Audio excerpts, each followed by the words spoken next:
alasan kenapa pemain keturunan timnas Indonesia kebanyakan dari Maluku. Seperti diketahui, melakukan naturalisasi pada para pemain keturunan menjadi salah satu strategi yang dilakukan PSSI untuk mendongkrak prestasi tim nasional. Sederet nama-nama top pun mulai merapat. Namun jika ditelisik lebih dalam, sebagian besar pemain yang masuk ke dalam radar naturalisasi PSSI adalah keturunan dari Maluku. Yang sudah resmi menjadi warga negara Indonesia, WNI, setidaknya ada nama Shain Patinama dan juga Ragnar Oratmangoen.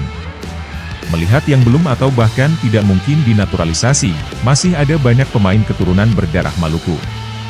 Tijani Rangers, Ruud Gullit, Giovanni van Bronckhorst, Kevin Dix, Nigel de Jong, Roy Makaay, dan masih banyak lagi yang lainnya. Hal ini bermula pada masa kolonial Belanda dulu.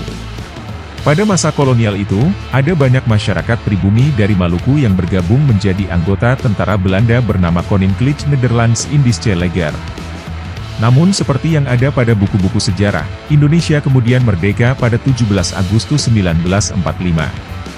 Namun hal ini tidak merta-merta membuat Indonesia berdaulat. Mereka masih harus berperang dengan Belanda termasuk dengan pasukan KNIL berisi orang Indonesia.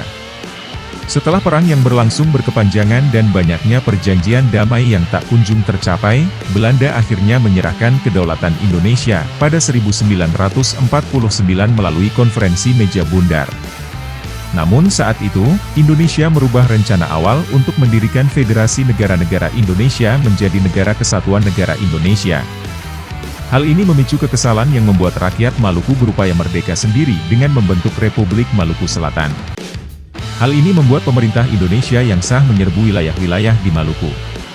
Sejumlah 4.000 anggota KNIL beserta 8.500 anggota keluarganya pun memutuskan untuk bermigrasi ke Belanda. Terlebih, pemerintah Belanda kala itu memang berniat untuk melindungi para anggota KNIL dari Maluku. Selain itu, mereka berupaya untuk merundingkan dengan Indonesia agar Maluku diizinkan merdeka. Sebanyak 12.500 warga Maluku yang pindah ke Belanda itu sejatinya diniatkan untuk pindah sementara saja. Mereka nantinya akan dipulangkan ke tanah kelahirannya saat kondisi membaik dan Maluku merdeka. Namun pada akhirnya, hal itu tidak terwujud dan Nusantara tetap menjadi negara kesatuan Republik Indonesia. Hal inilah yang lantas membuat 12.500 imigran mantan anggota KNIL yang seyogyanya pindah untuk sementara memilih menetap di Belanda. Mereka kemudian menikah dengan masyarakat setempat, memiliki anak dan cucu yang kemudian menjadi pesepak bola. Dari sinilah muncul banyak pemain naturalisasi Indonesia yang ternyata berasal dari Maluku.